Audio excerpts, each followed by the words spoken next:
Welcome to our deep dive into the fascinating journey of Cyril Ramaphosa, the man who rose from the shadows of apartheid to become South Africa's president. With his polished demeanor, extensive political experience, and crucial role in the anti-apartheid movement, many believed Cyril Ramaphosa would effortlessly secure a second term as president. However, as we approach the elections, polls suggest otherwise. The African National Congress, or ANC, might receive less than 50% of the vote for the first time in 30 years.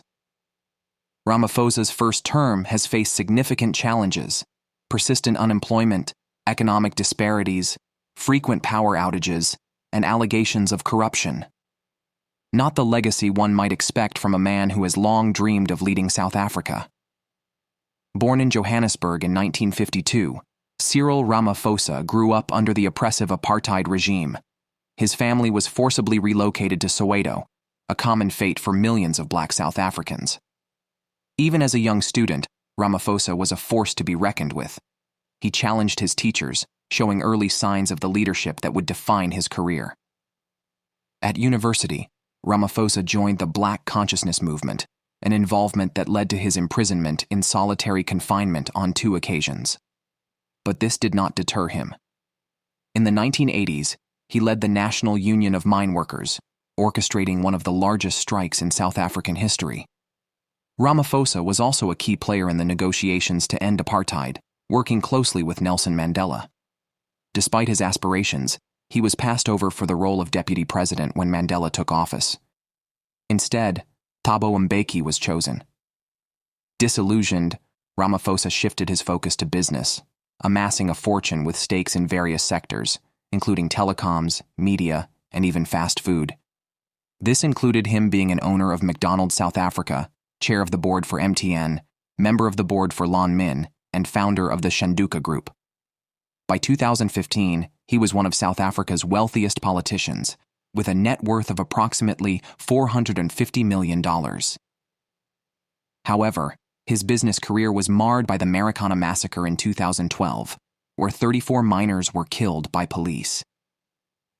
As a director of Lon Min, the company that owned the mine, Ramaphosa was accused of betraying the workers he once championed.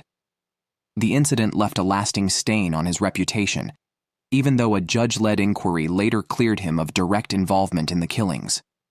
Despite this controversy, Ramaphosa made a political comeback, becoming the ANC's deputy leader in 2014 and subsequently South Africa's deputy president.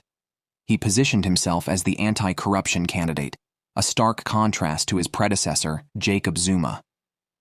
After a heated battle, Ramaphosa succeeded Zuma as ANC leader in 2017 and, following intense internal pressure, became president in 2018. His rise to the presidency was met with optimism, as many South Africans hoped he would bring stability and reform to a nation plagued by corruption and economic woes.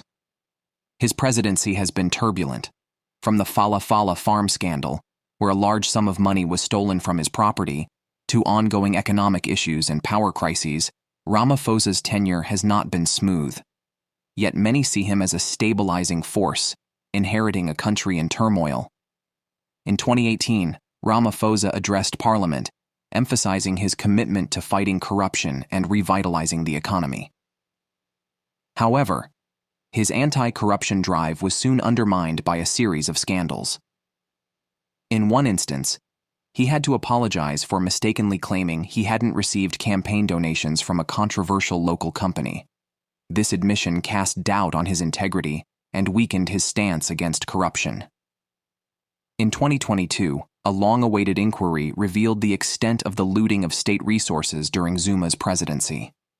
Although Ramaphosa was implicated, investigators concluded he could have done more to prevent the corruption while serving as Zuma's deputy. This further complicated his image as a reformer. Then came the Fala Fala farm scandal. In June 2022, Ramaphosa was accused of hiding the theft of $4 million in cash from his game farm.